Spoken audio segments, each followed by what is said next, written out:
Voici comment connaître les plus grosses crypto-monnaies et suivre leur prix.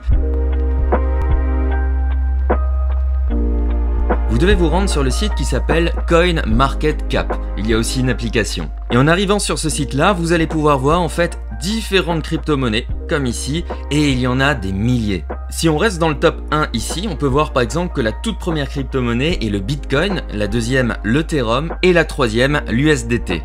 Sur la droite, vous pouvez glisser et voir les différentes variations de prix, ainsi ce qu'on appelle le market cap et le volume en 24 heures. Le market cap, c'est basiquement tout l'argent qui a été injecté dans cette crypto-monnaie. Là, on est à 438,94 billions de dollars. Et le volume en 24 heures, c'est toute la quantité sur 24 heures qui a été échangée, c'est-à-dire vendue ou achetée dans cette crypto-monnaie, donc le Bitcoin ici, donc 35,36 billions de dollars. Si je clique maintenant sur le Bitcoin ici, je vais pouvoir suivre en fait la variation de prix.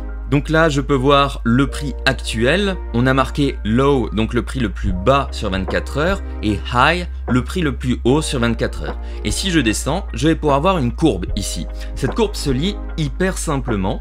Ici, par exemple, j'ai marqué 1D, 7D, 1M, 3M. C'est tout en anglais. 1 day, 7 days, 1 month, 3 months. Donc, le prix sur un jour, comment il est, sur 7 jours, sur un mois, 3 mois, ou bien sur tout l'historique du Bitcoin. Et on peut voir qu'à l'époque, si je me balade, on pouvait acheter le Bitcoin pour quelques centimes, puis 100 dollars, puis après ça a explosé jusqu'à ici dans presque les 63 000 voire plus dollars. C'est pour ça que le Bitcoin a fait des riches. Mais bien entendu, tout l'intérêt en crypto-monnaie, ce n'est pas de garder tout le temps, c'est de prendre vos bénéfices et de les revendre. Parce que si vous gardez votre crypto-monnaie et qu'ensuite ça chute comme ici, eh bien vous perdez de la valeur. Je peux consulter exactement les mêmes données pour les autres crypto-monnaies, par exemple l'Ethereum ou l'USDT. Si je clique sur l'USDT, on voit que c'est 1 dollar égale 1 USDT. C'est très simple, c'est parce qu'on appelle ça un stablecoin. C'est une crypto-monnaie qui est adossée à la valeur du dollar. Donc 1 est égal 1 ou quasiment, et ça vous permet de faire des échanges plus facilement